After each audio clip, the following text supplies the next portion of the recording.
E aí, gente, beleza? Vamos corrigir agora os exercícios aqui do simbolismo que estão na plataforma do Que Mágico. Primeiro exercício do Enem, com uma obra densa e expressiva do simbolismo brasileiro, Cruz e Souza transpôs para seu lirismo, ou seja, para sua poesia, uma sensibilidade em conflito com a realidade.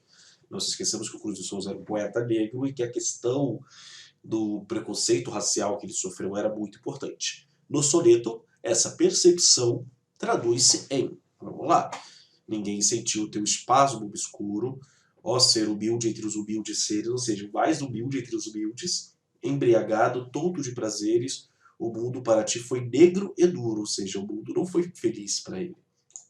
E aqui ele brinca com a palavra negro, que ganhou uma percepção negativa dentro da sociedade devido à própria questão do racismo. Atravessaste no silêncio escuro a vida presa a trágicos deveres, e chegaste ao saber de altos saberes, tornando-te mais simples e mais puro. Ou seja, ele teve deveres mais trágicos, tá certo? Havia uma distinção muito grande que os negros não obtinham grandes posições na sociedade. Mas ele é um cara inteligente e por essa inteligência ele foi se tornando mais puro de acordo com ele. Ninguém te viu um sentimento inquieto, magoado, oculto e aterrador, secreto, que o coração te apunhalou no mundo. Ou seja, ele sofre, tá certo? E ninguém vê isso, porque ele tenta não demonstrar para os outros. Mas eu que te segui os passos, sei que cruz infernal prendeu-te os braços, e o teu suspiro como foi profundo. Ou seja, aqui ele se compara na questão da cruz com a figura de Cristo, ou seja, ele sofreu martírio assim como Jesus. Tendo isso, eu tenho a percepção de que eu tenho sofrimento devido aos limites da discriminação. Essa é a resposta. Vamos ver por que não as demais. Tendência latente ao vício não é o foco do poema, por isso não pode ser a B. Extenuação condicionada a uma rotina de tarefas degradantes. Ele não está extenuado apenas pelas tarefas, ele está extenuado pelo racismo que ele sofre. Frustração amorosa, ele não fala de amor, então não faz sentido. Invocação religiosa, ele cita Cristo ao se comparar, mas ele não coloca aí que ele é um religioso. Então, por isso, e pelo conhecimento que nós temos sobre Cruz de Souza, a letra A é a melhor alternativa. Questão 2. Os dois textos enfocam a mesma temática por meio de diferentes linguagens. A alternativa que apresenta o elemento ausente em ambos é, vamos lá. Então eu tenho aqui da Federal, da Estadual de Feira de Santana, da Bahia, a imagem da Madonna, ou seja, da Virgem Maria do Salvador dali, e eu tenho a fragmentação, tá certo? Nessa imagem eu observo que eu tenho as coisas voando. A Virgem Maria é uma imagem mística por ser a imagem, tá certo? Da Madonna de Jesus, com esse zoom aqui fica maior. Eu observo como está a figura de Cristo dentro dela. Isso é uma coisa bem interessante, dela rezando. Eu tenho aqui como se fosse um ovo que está sendo colocado, o ovo sempre ligado à questão da vida, da fertilidade. Nossa Senhora vai, céu de esperança, coroando-lhe o peito, perfil judaico e fino, desculpa. E um raio de ouro que beija a trança é como um grande resplendor divino. O seu olhar tão cheio de ondas lança clarões longínquos de astro vespertino. Sob a túnica azul, uma ova criança chora. É o vagido de Jesus menino, ou seja, é o choro do Jesus menino. Então, a primeira dor é como se ele estivesse vendo a imagem da Nossa Senhora. O Afonso de Guimarães é um poeta extremamente católico religioso. Então, há um gosto pelo pormenor, há um gosto por detalhes, sim. Isso é uma característica tanto da poesia simbolista, no uso das assonâncias, das aliterações, tá certo? Da escolha das palavras, quanto aqui, os detalhes, a gente tem até aqui um ovo que passa despercebido quando está pequenininho, mas que é importante o detalhamento de como está o menino Jesus dentro dela. Há uma fragmentação da realidade, ou seja, sim, eu tenho as figuras sendo ali descritas separadamente, e aqui a fragmentação é geral, porque é uma característica da arte do século XX. Essa vocação mística da natureza, ele não está evocando a natureza de forma mística, ele não está evocando a natureza em si, ele está falando de Nossa Senhora. Então não faz sentido assim. Expressão do ideal de pureza, a escolha pela Nossa Senhora coloca a própria questão da pureza como fundamental. Teoricamente, ela foi mãe virgem. Então, ela é o ideal de pureza dentro de toda a religião cristã. Formas sugestivas para traduzir o etéreo, o espiritual, ou seja, ele está sugerindo e por meio disso está traduzindo esse espiritual. Então faz sentido também, a única coisa que não tem é uma evocação mística da natureza, a letra B de mola, que é alternativa ausente nos dois textos. Questão 3. Eu tenho um texto teórico do Maçu de Moisés. O simbolismo é, antes de tudo, antipositivista, antinaturalista e anticientificista, ou seja, ele vai contra aquelas tendências do realismo, do naturalismo e do parnasianismo. Com esse movimento, nota-se o despontar de uma poesia nota que ressuscitava o culto do vago em substituição ao culto da forma e do descritivo, ou seja, eu não estou descrevendo nada. É esse o grande foco. Considerando esta breve caracterização, considera ali também o que eu destaquei para vocês. A cidade alternativa é que se verifica um trecho do poema simbolista. Eu tenho que ter um culto de alguma coisa vaga e não alguma descrição ou caracterização. É um velho paredão todo gritado, ou seja, todo pintado, roto e negro, ou seja, sujo e preto, a que o tempo dera uma oferenda, deixou um cacto em flor ensanguentado e um pouco de musgo em cada fenda. Ele está descrevendo o paredão. Como eu não quero algo descritivo, não pode ser erguido em negro mármore luzidio, ou seja, é o mármore negro mais brilhante, portas fechadas num mistério enorme, numa terra de reis, mudo e sombrio, sono de lendas num palácio dorme. Ele está descrevendo um palácio, num lugar sombrio, num lugar distante, mas eu tenho a descrição dessa figura. Estranho mimo aquele vaso, vi-o casualmente uma vez de um perfumado ocultador sobre o mármore luzidio, sobre o mármore brilhante. Entre um leque e um começo. Estou descrevendo o vaso, não pode ser. Sobre um trono de mármore sombrio, num templo escuro e ermo e abandonado, triste como o silêncio ainda mais frio, o ídolo de gesso está sentado. Ou seja, eu tenho um ídolo, uma estátua, sentada sobre um trono, tá certo? Eu estou falando como essa estátua é esse trono, não pode ser. Ó formas alvas, brancas, formas claras de luares, de neves, de neblinas. Ó formas vagas, fluidas, cristalinas e censos dos terúbilos de Ares. Eu tenho alguma forma, mas eu não estou sem o que é essa forma, eu não estou descrevendo. Forma pode ser qualquer coisa. Então, eu não tenho uma descrição de alguma coisa específica, por isso não pode ser a letra E, e por isso, como eu quero o que mais parece com simbolista, a poesia simbolista, e que não é descritiva e não tem culto à forma, só pode ser a letra E. Beleza? Questão 4. A análise do soneto revela como tema e percursos poéticos, respectivamente. Então, eu tenho tema, assunto e recursos poéticos. Largos silêncios interpretativos, adoçados por funda nostalgia, balada de consolo e simpatia, que os sentimentos meus torna cativos. Harmonia de doces lenitivos, sombra segredo, lágrima e harmonia, da alma serena, da alma fugidia, nos vagos espasmos sugestivos. Ó silêncios, ó cândidos desmaios, vácuos fecundos de celestes raios, de sonhos no mais límpido cortejo. Eu vos sinto os mistérios insondáveis, como de estranhos anjos inefáveis, o glorioso esplendor de um grande beijo. Então eu tenho um poema, a aura de mistério e transcendentalidade, suaviza o sofrimento? Não, ele está sofrendo. Tá certo?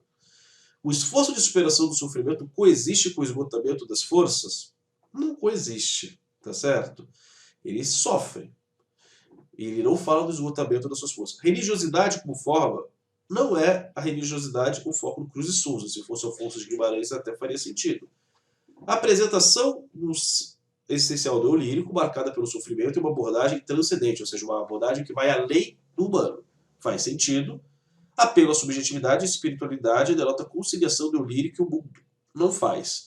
Só pela temática eu já iria na letra D. Assonâncias e aliterações reforçam sonoridade. Faz sentido, por isso a letra D é a alternativa correta. Vamos ver lá.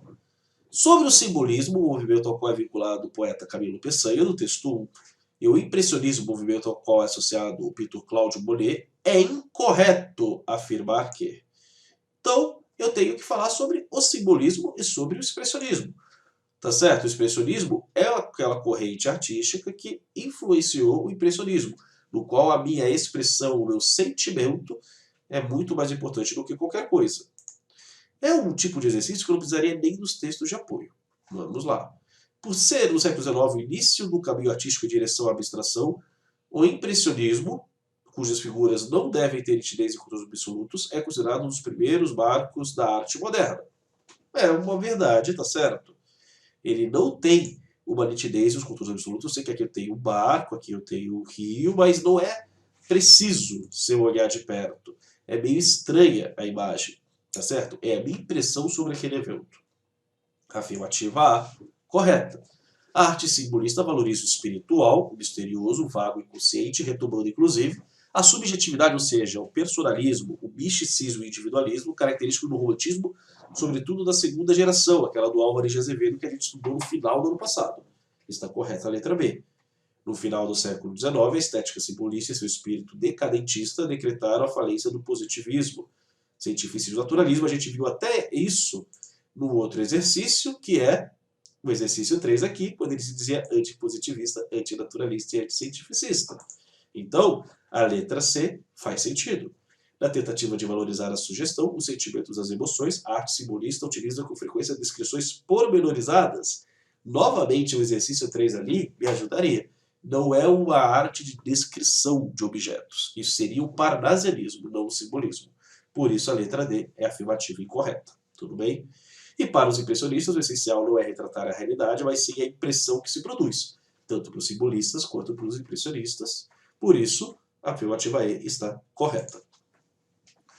A leitura do texto 1 confirma que, vamos lá, observa aqui a questão do Mackenzie. Mais claro e fino do que as finas pratas, o som da tua voz deliciava. Ou seja, é mais claro e mais fino que o som. Então, se eu der um cutucar ali com a colher a prata, que vai ter aqui um som agradável, a voz dessa pessoa deliciava. Na dolência velada das sonatas, como o perfume a tudo perfumava, ou seja, assim como o perfume maravilhoso que perfuma tudo, a sua voz é maravilhosa assim. Era um som feito luz, eram volatas em lânguida espiral que iluminava. A voz dessa pessoa ilumina o ambiente. Brancas sonoridades de cascatas, é como aquela cascata gostosa que você ouve a água caindo. Tanta harmonia melancolizava, ou seja, é uma voz harmônica.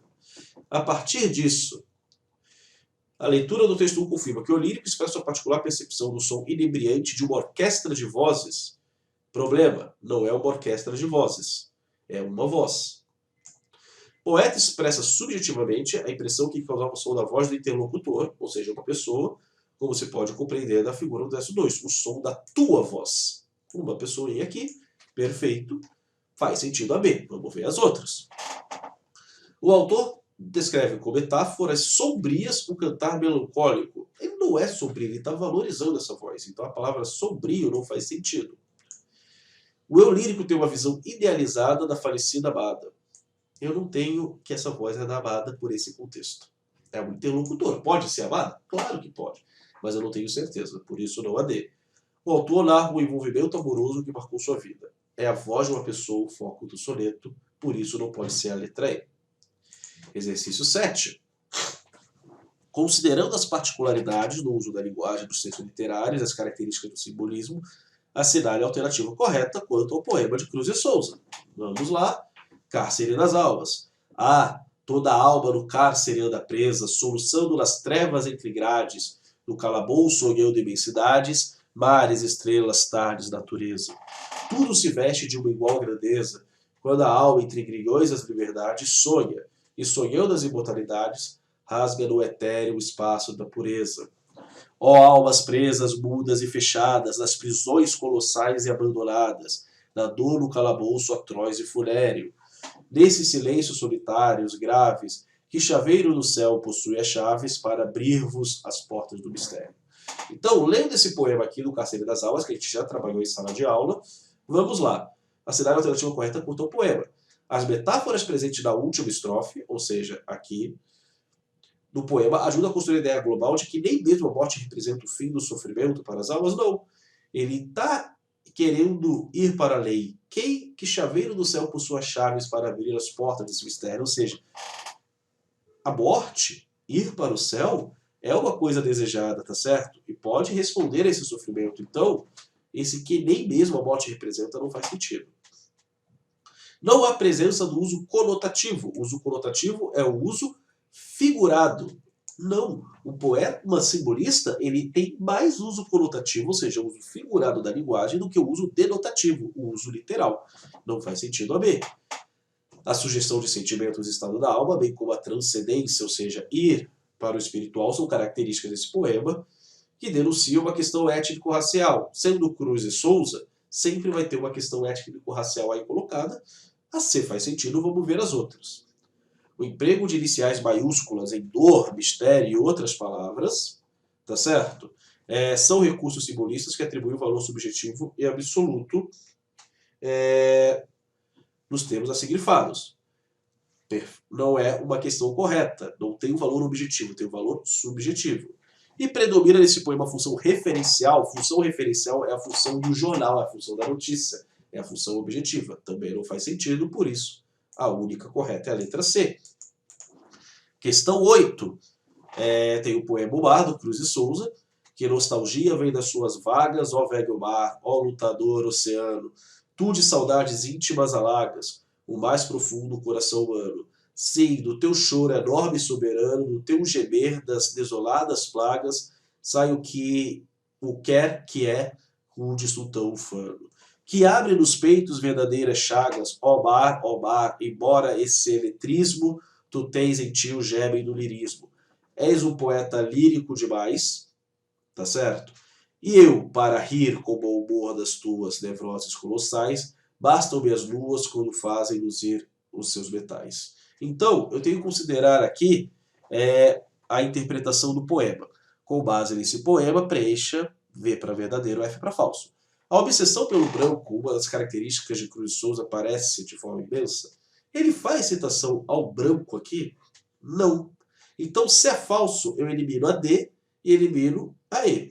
Analisando, olha só, a 2 eu sei que é verdadeira, porque as 3 estão ali.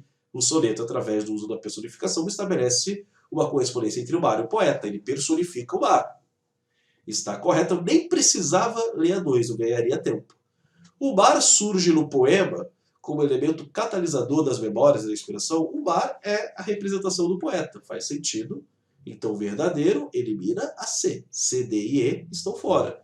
E aí fica fácil, eu tenho que ver se é verdadeiro ou falso.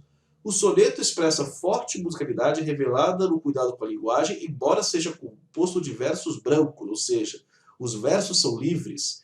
A gente vai estudar versos livres quando a gente estudar modernismo, a partir do 3º bimestre.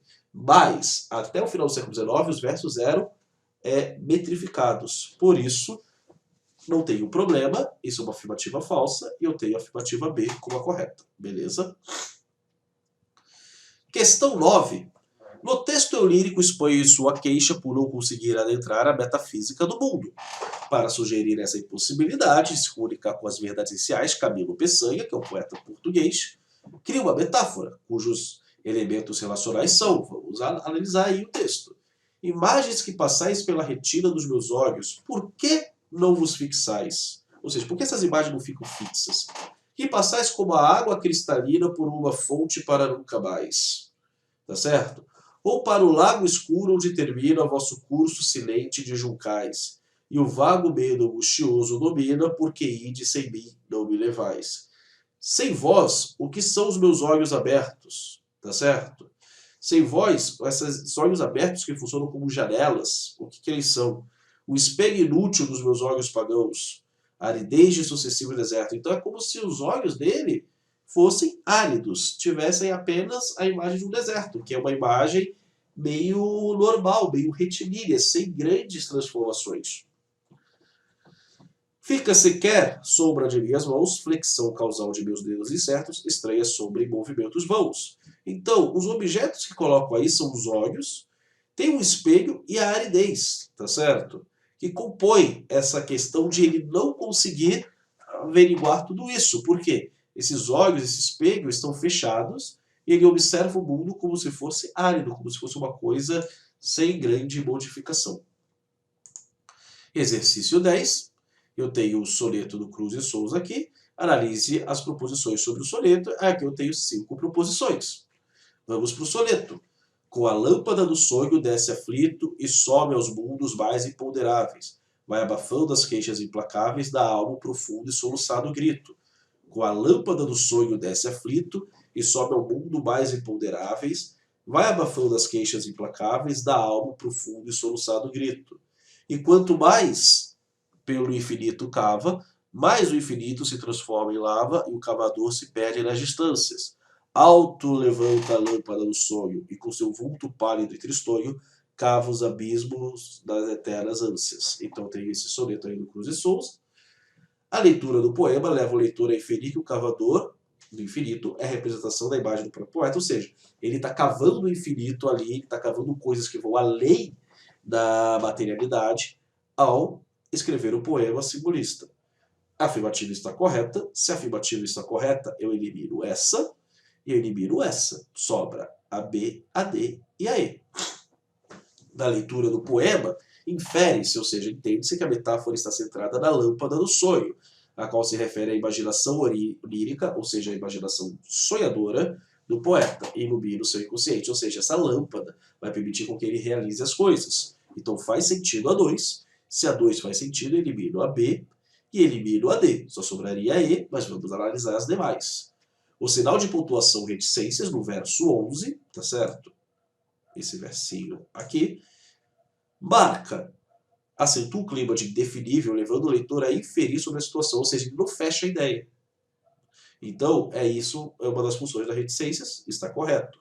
No plano formal, o uso da letra maiúscula em substantivos comuns é uma característica do simbolismo, falei isso nas aulas para vocês, em sonho, ânsias e desejos, infinito, usado como alegoria, e letra maiúscula tenciona dar um sentido de transcendência, dar um sentido que vai além daquele significado do dicionário que as palavras possuem, faz sentido a 4. Da leitura do poema e do contexto literário do simbolismo, infere-se, ou seja, entende-se que o título do poema Cavador do Infinito reforça a ideia a que o soneto remete. O poeta simbolista busca a transcendência, ou seja, ele busca além do material, a transfiguração da realidade cotidiana para uma dimensão metafísica, uma dimensão que vai além do físico, que é uma característica estética do simbolismo, e a metafísica é a principal característica estética do simbolismo e filosófica. Por isso, todas estão corretas, letra E. Espero ter ajudado vocês, galera. Um beijo na alma, até a